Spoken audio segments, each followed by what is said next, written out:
Estimación y comparación de proporciones. Hay varias, pero vamos a hablar específicamente del más usado de todos los test, que es el chi cuadrado, el chi-square, como se dice en inglés. El test más común para comparar proporciones. Ya hablamos de que tenemos datos que pueden ser numéricos, ordinales y nominales. Estos últimos son para los que vamos a utilizar este tipo de test.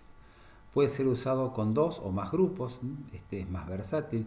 No hay un test para dos grupos o para tres o más, como pasa con los datos numéricos. Aquí esto puede ser para dos o más grupos. Es muy versátil, los cálculos son simples para proporciones independientes. ¿Hay alguna diferencia entre las proporciones? Son lo que trata de contestar el chi cuadrado. Si hay diferencia entre las proporciones, es el test para igualdad de proporciones. Y si hay alguna asociación en los tratamientos, es el test de independencia. Entonces buscamos diferencia entre dos proporciones o la asociación. Esas son las dos cosas que buscamos con el chi cuadrado.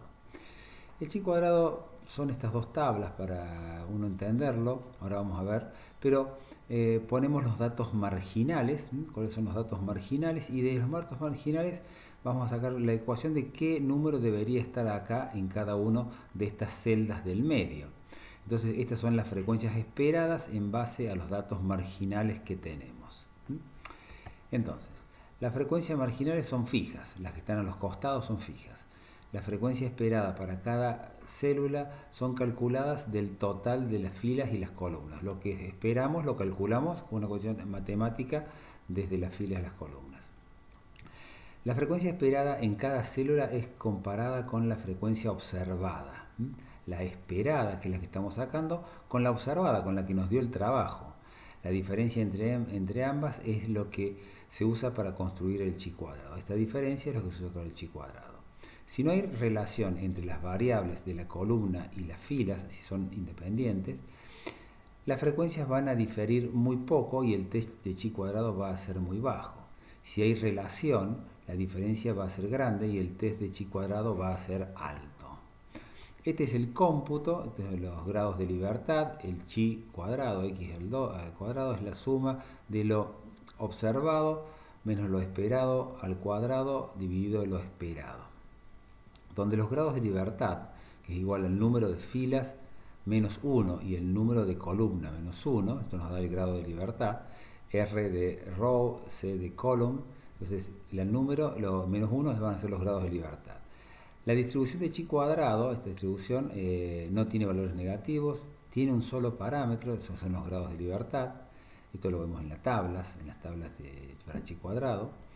La media y desviación estándar son iguales a los grados de libertad.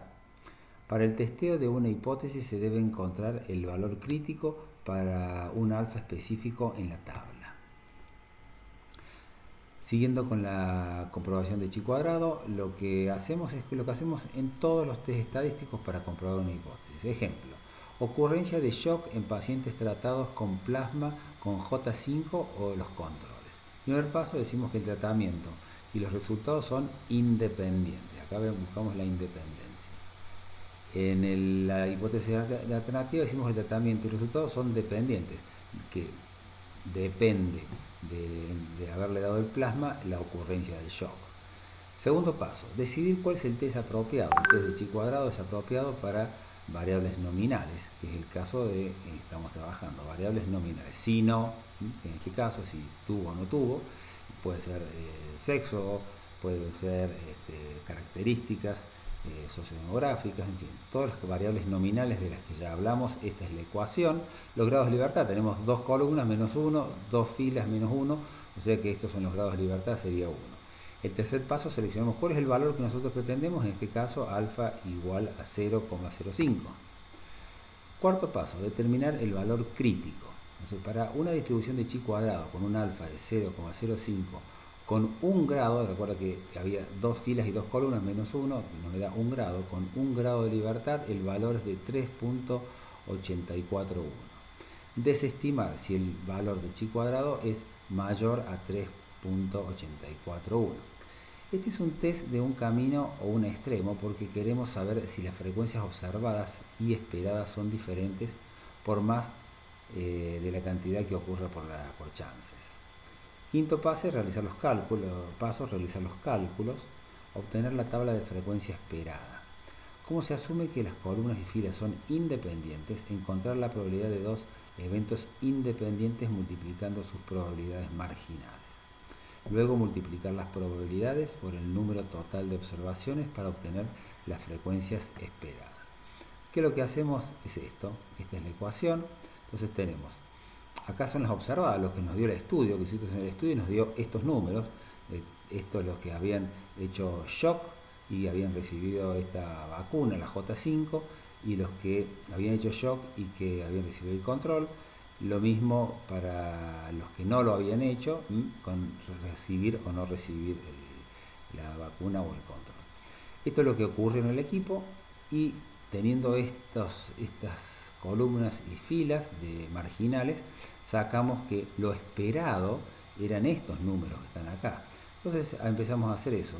Agarramos esta primera con la primera de acá, y así sucesivamente vamos haciendo con cada una de las celdas que tenemos.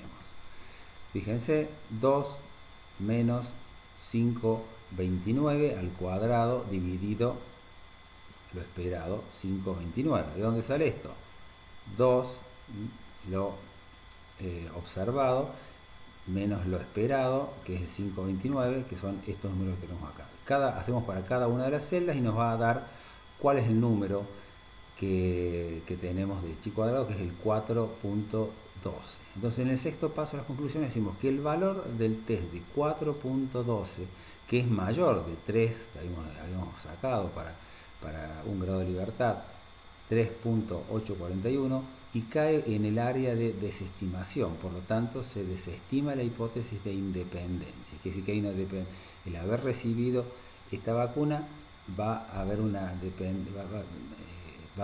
a depender el hecho de tener o de haber presentado shock. Por lo tanto, hay una dependencia, una asociación, que eran las cosas que nosotros buscábamos, primero dijimos asociación, entre el uso de vacunas y la ocurrencia de shock. Este resultado concuerda con lo que obtuvimos cuando usamos la aproximación Z.